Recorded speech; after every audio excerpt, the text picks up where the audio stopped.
요한복음 6장 5절에서 7절 말씀입니다. 우리 함께 합독하도록 하겠습니다. 예수께서 눈을 들어 큰 무리가 자기에게로 오는 것을 보시고 빌립에게 이르시되 우리가 어디서 떡을 사서 이 사람들을 먹이겠느냐 하시니, 이렇게 말씀하심은 친히 어떻게 하실지를 아시고 빌립을 시험하고자 하심이라. 빌립이 대답하되 각 사람으로 조금씩 받게 할지라도 200데나리온의 떡이 부족하리이다. 아멘.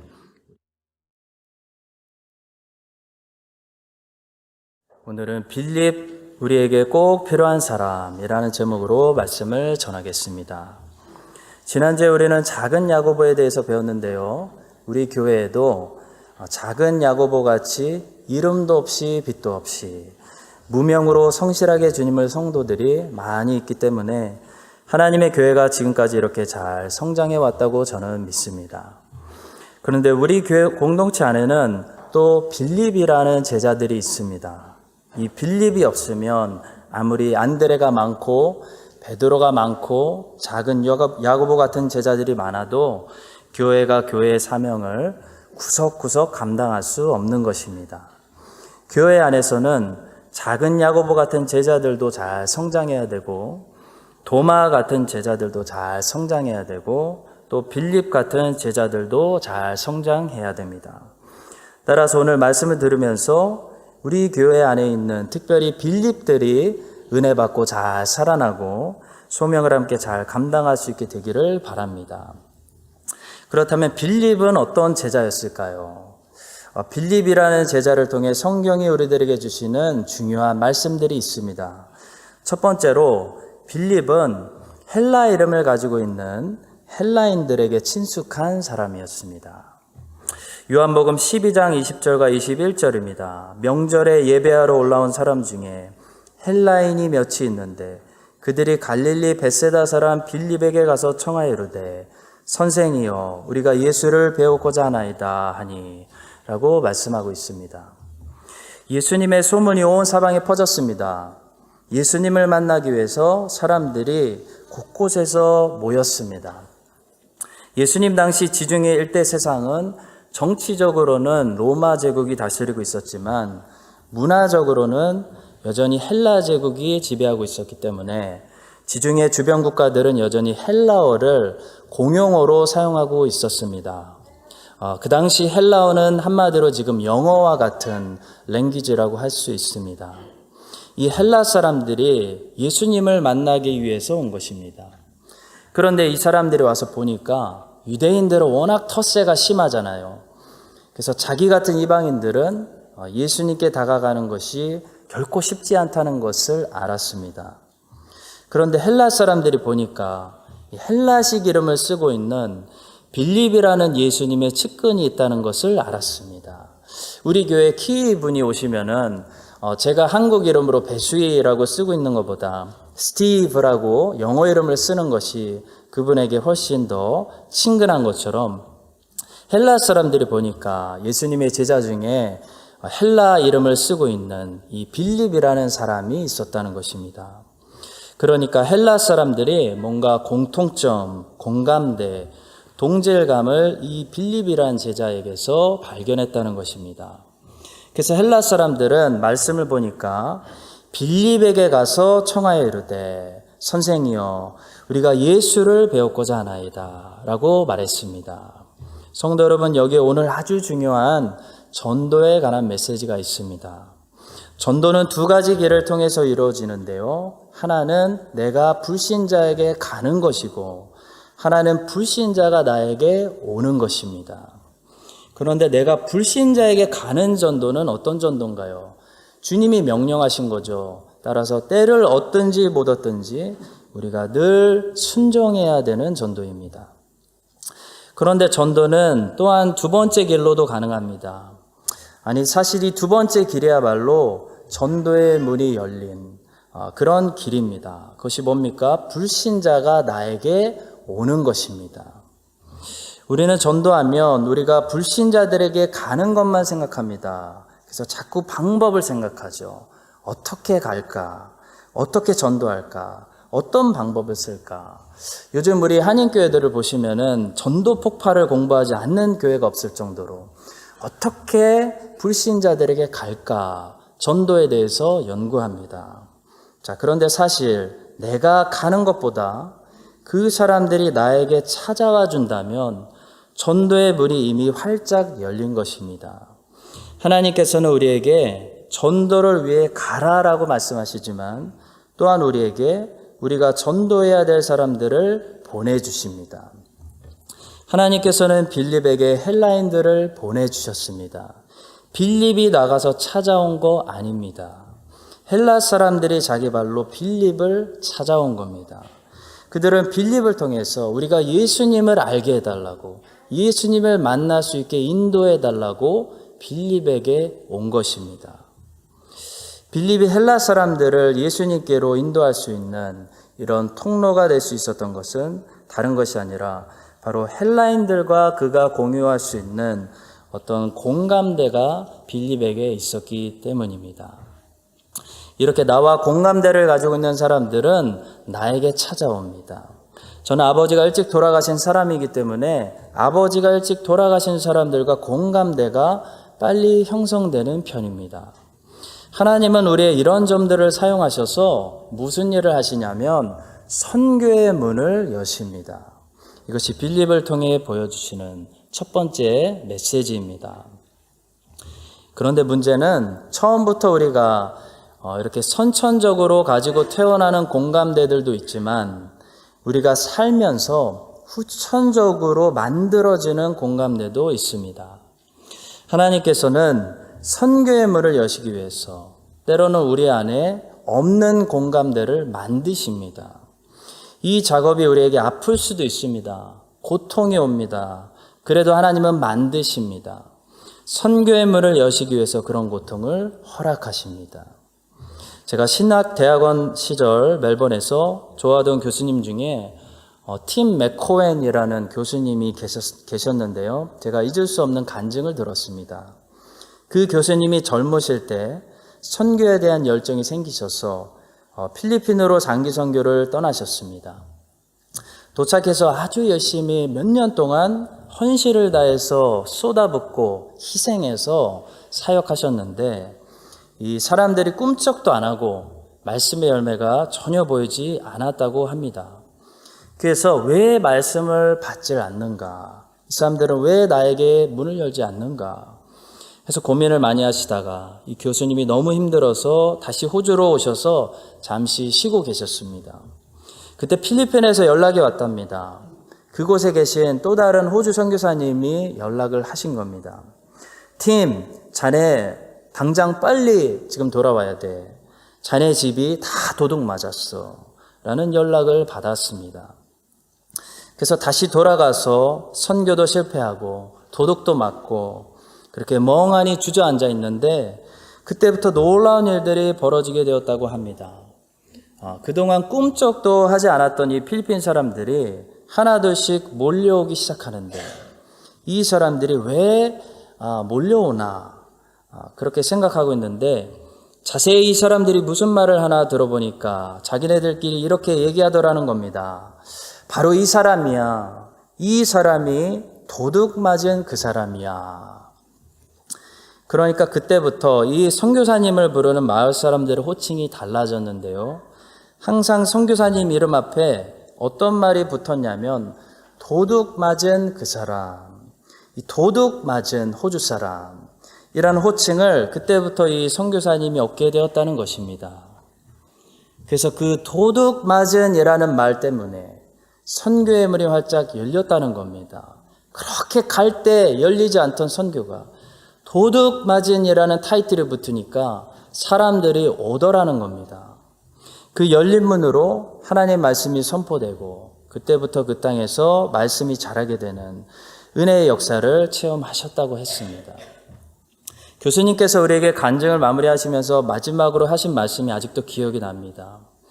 그때 그 도둑 맞은이라는 말을 하나님이 나에게 주시려고 나에게 실언을 주셨다. 도둑 맞은 이런 말은 나에게 하나님이 만들어주신 마크였다. 그 마크가 내 몸에 생긴 후부터 사람들이 그 마크를 보고 만물을 열기 시작했다. 이렇게 간증을 마무리해 주셨습니다. 성도 여러분, 다윗이 아둘람 굴에 있을 때 환난당한 이스라엘 사람들 400명이 갑자기 다윗을 찾아오기 시작했습니다. 그래서 다윗의 부하가 되겠다고 찾아왔다고 성경은 말하고 있습니다. 왜 환난당한 사람들이 하필 다윗을 찾아왔을까요? 다윗이 환난당하고 있었기 때문입니다. 하나님은 때로 우리들을 넘어뜨리십니다. 우리를 실패하게 하시고 우리들에게 문제를 주시고 우리들의 소중한 것들을 가져가십니다. 왜 그렇게 하실까요? 우리 몸에 마크를 만들어 주시기 위함입니다. 우리 몸에 이 마크가 보여야 그것을 보고 그리스도께 나올 수 있는 영혼들이 세상에 있기 때문입니다. 어떤 영혼들은 그냥 말씀을 전하면 잘 받아들입니다.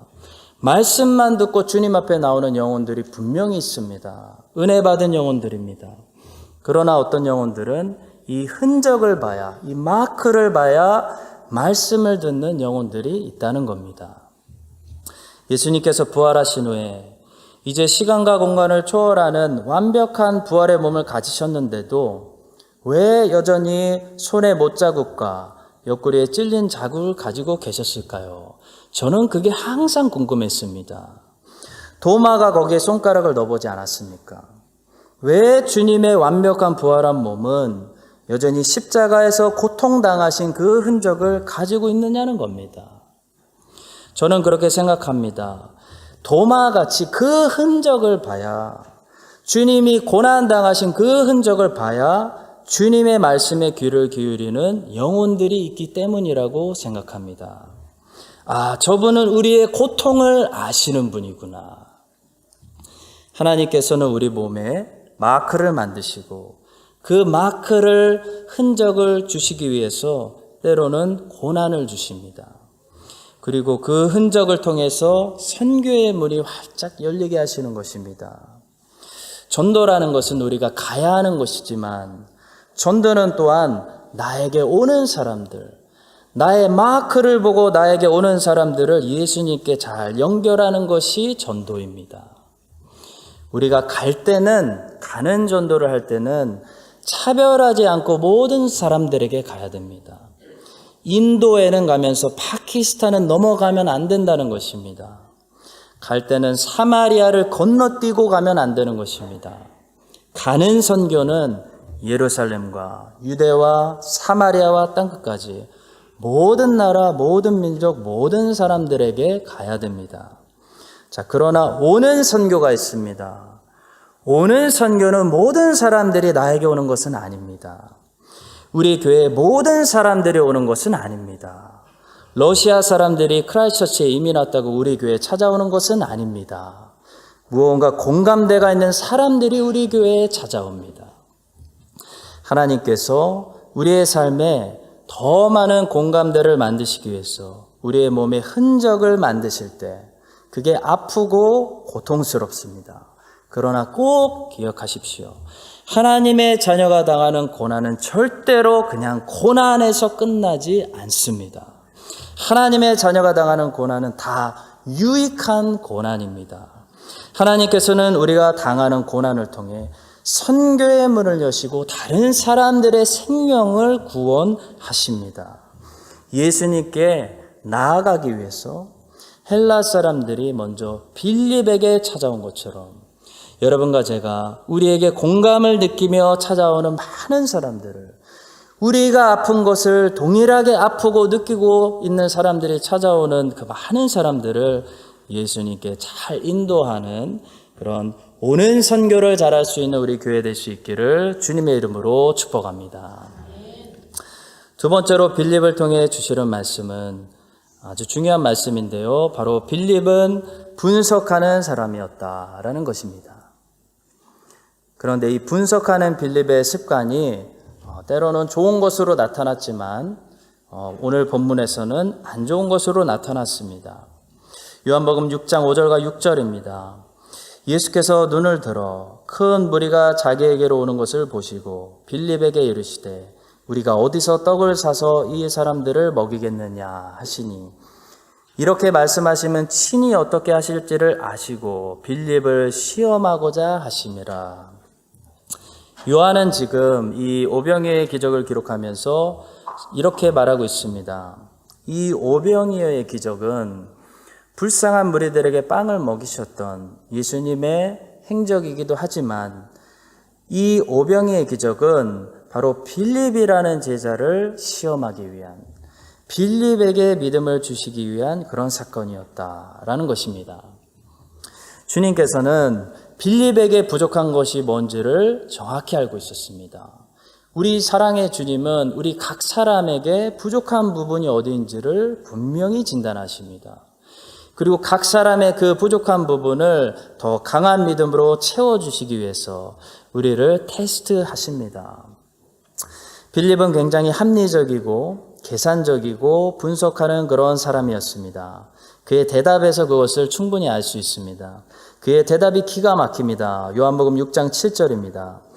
빌립이 대답하되 각 사람으로 조금씩 받게 할지라도 200데나리온의 떡이 부족합니다. 이게 참 기가 막힌 대답입니다. 빌립만 할 수 있는 대답입니다. 보통 사람 같으면 어부들 같았으면 이렇게 대답했을 것입니다. 주님, 많이 부족합니다. 어렵습니다. 안 됩니다. 근데 빌립은 저걸 다 계산했습니다. 각 사람이 조금씩 떼어 먹으면 200데나리온 정도 부족할 것 같습니다, 주님. 이게 빌립은 이런 사람입니다. 빌립은 또 이런 사람입니다. 예를 들면 운전자가 와, 오늘 차가 한 대도 없네 라고 말하면 갑자기 앞뒤를 잘 살펴보면서 저기 앞에 한 대 있고 저 멀리서도 한 대 오고 있습니다 라고 대답하는 그런 사람입니다. 우리 중에도 이렇게 분석하고 계산을 좋아하는 사람들이 있는데요, 이런 합리적인 것이 나쁜 것은 아닙니다. 계산은 정확히 하면 할수록 좋은 겁니다. 그러나 이런 분들이 신앙생활을 할 때 한 가지 실수할 수 있다는 것을 우리 본문은 우리에게 가르쳐 줍니다. 그것은 바로 주님은 수학 공식으로 분석의 결과로 예측할 수 있는 분이 아니라는 겁니다. 빌립은 문제를 정확히 관찰하고 분석하고 정확히 계산해서 확률을 뽑아서 결론을 드렸습니다. 각 사람으로 조금씩 받게 할지라도 200데나리온의 떡이 부족합니다. 그러나 예수님은 어떤 분입니까? 우리가 그분을 믿고 신뢰할 때 우리의 계산과 공식을 뛰어넘는 그런 기적의 결과를 주실 수 있는 분이 우리 예수님입니다. 빌립의 계산기에는 분명히 마이너스 200데나리온이라고 나오는데 믿음의 결과는 5,000명이 다 배불리 먹고 12강주리가 남았더라라는 것이 성경의 증언입니다. 성도 여러분, 우리 안에는 우리도 모르는 사이에 헬레니즘의 영향을 받은 교만이 있습니다. 성경 말씀을 자꾸 분석하고 그 분석으로 결론을 내는데 그 분석은 좋은 것이지만 분석이 다는 아닙니다. 그것은 가짜 잘못된 신학입니다. 진정한 신학은 믿음으로 성경을 연구하는 사람입니다.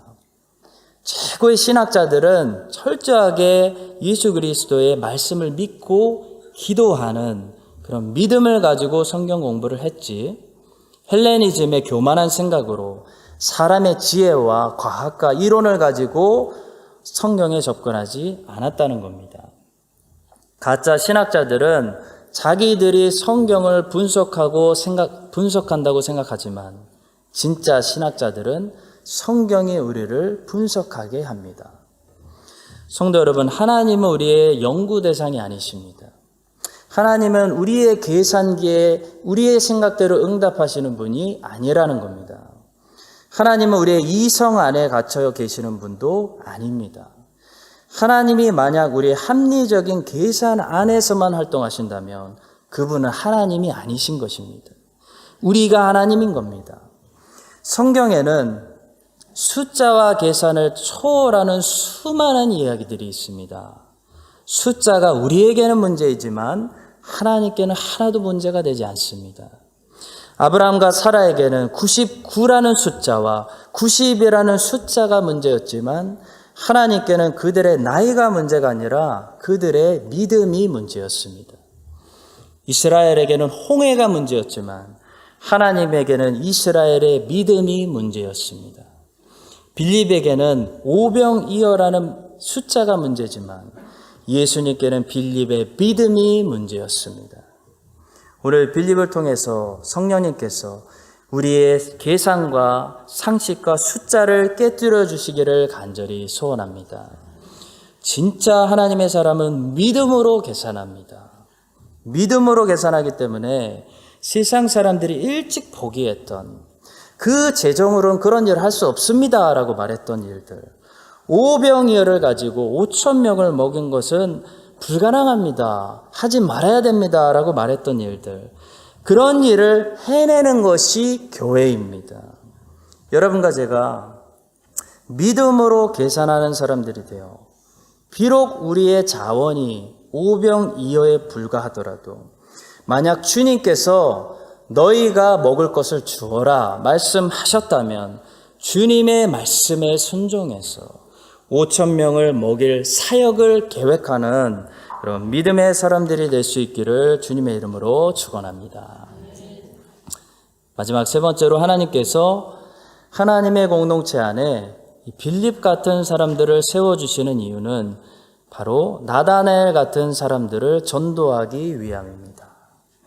예수님께서 예수님의 12명의 제자들을 모두 갈릴리 어부 출신으로 구성하지 않은 이유가 있습니다. 빌립 같은 제자를 부르신 이유가 있다는 겁니다. 오늘날에도 우리 교회 안에도 빌립 같은 제자들이 있는 이유가 있습니다. 요한복음 1장 45절과 46절입니다. 빌립이 나다나엘을 찾아 이르되 모세가 율법에 기록하였고 여러 선지자가 기록한 그 일을 우리가 만났으니 요셉의 아들 나사렛 예수니라. 나다나엘이 이르되 나사렛에서 무슨 선한 것이 날 수 있느냐. 빌립이 이르되 와서 보라 하니라. 빌립이 나다나엘을 전도하고 있습니다.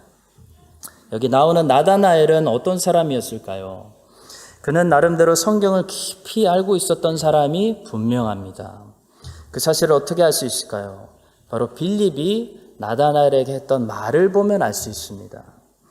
빌립은 나다나엘을 찾아가서 이렇게 말했습니다. 모세가 율법에 기록했고 여러 선지자들이 기록한 그 일을 우리가 만났다라고 말했습니다. 만약 나다나엘이 모세의 율법이나 선지자들의 글에 전혀 무지한 사람이었다면, 전혀 관심이 없는 사람이었다면 빌립이 무턱대고 가서 저렇게 얘기하지는 않았을 것입니다. 빌립이 지금 너무나 자연스럽게 나다나엘에게 모세의 율법과 선지자들의 기록을 얘기하고 있는 것은 그만큼 나다나엘도 평소에 모세의 율법과 선지자들의 글을 잘 알고 있는 사람이고 그 주제에 대해서 이 빌립과 자주 이야기를 나누고 있었다는 사실을 우리에게 말해줍니다. 평소에 영화에 관심이 있는 사람에게 우리가 가서 이번에 그 새로 나온 영화 봤어라고 얘기하지 영화에 전혀 관심이 없는 사람에게 느닷없이 영화에 대해서 얘기할 수는 없는 것입니다. 자, 빌립과 나다나엘의 이름이 이 사복음서에서 늘 함께 나란히 나오는 것으로 봐서 이 두 제자들은 늘 성경에 관심이 있고 메시아를 기다리며 성경을 연구하고 그 성경의 얘기들을 나누던 그런 관계였을 가능성이 아주 높습니다. 하나님께서는 이런 빌립을 통해서 나다나엘 같은 제자를 부르신다는 겁니다. 그 이유는 나다나엘 같은 제자는 안드레 같은 제자보다는 빌립 같은 제자가 전도할 수 있기 때문입니다. 안드레는 어떻게 베드로를 전도했나요? 갈릴리 어부들은 서로 어떻게 전도했습니까? 자기 경험을 가지고 간증을 통해서 베드로를 전도했습니다. 빨리 와봐. 우리가 메시아를 만났어. 이것이 안드레가 베드로를 전도했을 때 했던 말입니다. 갈릴리 어부들은 어부였기 때문에 하루 종일 물고기 잡는 일에 시간을 다 썼을 겁니다. 그들은 성경을 연구하는 사람들이 아니었을 것입니다. 그러나 나다나엘은 예수님을 만날 때 뭘 하고 있었습니까? 무화과 나무 밑에서 말씀을 묵상하고 기도하고 있었습니다. 베드로같이 감성적인 사람은 마음의 감동을 받을 때 발이 움직입니다. 그러나 빌립이나 나다나엘 같은 사람들은 마음의 감동이 아니라 머리에 설득이 이루어질 때 발이 움직입니다. 베드로는 안드레가 충분히 전도할 수 있습니다. 그러나 안드레가 전도할 수 없는 사람들이 있습니다. 빌립이 가야지만 대화가 통하고 빌립이 가야지만 데려올 수 있는 사람들이 있다는 겁니다.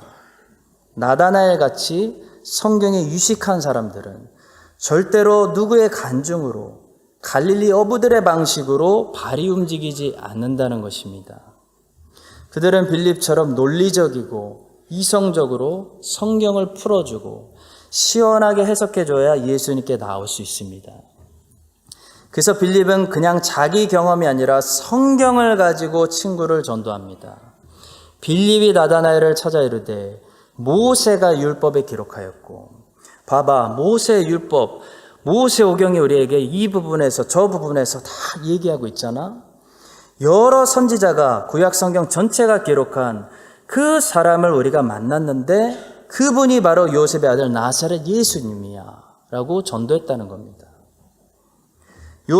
모세가 율법에 기록하였고 여러 선지자가 기록한 바로 그 사람이 요셉의 아들 나사렛 예수다 라는 것이 빌립의 주장입니다. 내가 만났으니 너도 만나봐라가 아니라 성경이 이렇게 얘기하고 있으니 네가 와서 한번 직접 확인해봐라, 이런 방식입니다. 안드레의 전도가 자기 경험 중심의 간증이었다면 빌립의 전도는 성경을 베이스로 하는 신학적인 전도였습니다. 성도 여러분, 우리는 안드레 전도도 해야 되고 빌립 전도도 해야 됩니다.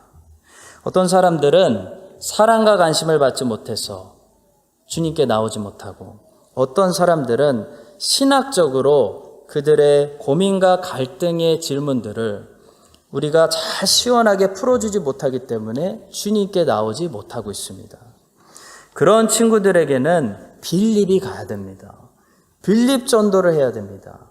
우리가 빌립으로 가서 모세오경을 풀어주고 선지자들의 말을 풀어주고 왜 예수 그리스도가 하나님의 아들일 수밖에 없는지에 대해서 설명해 줘야 된다는 겁니다. 우리 교회 안에도 감성적인 사람들이 있고 이성적인 사람들이 있습니다. 또 금방 불이 붙는 뜨거운 사람들이 있고 아무리 불을 붙여도 불이 붙지 않는 차가운 분들도 계십니다. 괜찮습니다. 우리는 서로 다릅니다. 예수님의 제자들도 서로 너무나 많이 달랐습니다. 자, 그런데 중요한 것은 그들은 모두 철저하게 주님께 헌신된 주 예수 그리스도의 제자들이었다는 것입니다. 이게 중요합니다. 우리가 서로 너무 달라서 서로 잘 맞지 않더라도 분명한 것은 우리 각 사람은 다 예수님과 잘 맞아야 됩니다. 우리 모두가 다 예수님께 잘 맞추고 있다면 우리가 서로 잘 안 맞아도 언젠가는 예수님 안에서 우리가 하나 될 것입니다. 서로 다른 것은 나쁜 것이 아닙니다. 서로 다름 때문에 분열이 일어나는 것이 나쁜 것이지 서로 다름 자체가 나쁜 것은 아닙니다. 다르다는 것은 분열의 결과를 낳을 수도 있지만 다르다는 것은 오히려 더 아름다운 하모니의 결과를 낳을 수도 있습니다. 오케스트라에서 아름다운 하모니의 소리가 나올 수 있는 것은 모든 악기들이 서로 다르기 때문입니다. 만약 모두 같은 악기들을 연주하고 있다면 하모니라는 것은 나올 수가 없는 것입니다. 서로 다른 악기들을 가지고 다른 음들을 연주하기 때문에 그것이 연습할 때 너무 어렵지만 최고의 음악이 되는 것입니다. 아름다운 하모니가 나올 수 있는 것입니다. 12 제자들은 서로 많이 달랐습니다. 그러나 그들은 결국 분열을 만들어내지 않았습니다. 그들은 하모니를 만들어냈습니다. 왜냐하면 그들 각 사람이 그들의 주님 되시는 예수님에게 잘 맞췄기 때문입니다. 여러분과 제가 모두 예수님께 헌신된 예수님의 충성스러운 제자가 될 때 우리의 서로 다름을 성령 안에서 극복하고 우리의 다름이 분열을 만드는 것이 아니라 빌립과 나다나엘 같은 사람들은 그대로, 갈릴리 어부들은 갈릴리 어부대로 12 제자들처럼 아름다운 하모니의 소리를 만드는 아름다운 우리 교회 공동체가 될 수 있기를 주님의 이름으로 간절히 축원합니다. 기도하겠습니다. 주님, 오늘 빌립을 통해서 말씀을 들었습니다. 우리가 사람들을 차별하지 않고 가는 전도를 잘할 수 있도록 도와주시고 우리의 공감대를 통해서 우리에게 찾아오는 사람들을 주님께 잘 전도하는 오는 전도도 잘할 수 있도록 우리를 사용하여 주시옵소서. 주님, 우리의 계산기가 마이너스라는 답을 주더라도 주님을 우리의 계산에 잊지 않게 하시고 안드레 전도와 빌립 전도를 지혜롭게 잘 사용해서 많은 사람들에게 주님의 증인이 될 수 있도록 도와주시옵소서. 우리가 서로 많이 다릅니다. 12 제자들도 서로 많이 달랐습니다. 주님, 우리의 서로 다름이 분열을 만드는 것이 아니라 오히려 아름다운 하모니를 만들어낼 수 있도록 우리 모두 다 주님 안에 있게 하여 주시옵소서. 감사를 드리며 예수님의 이름으로 기도합니다. 아멘.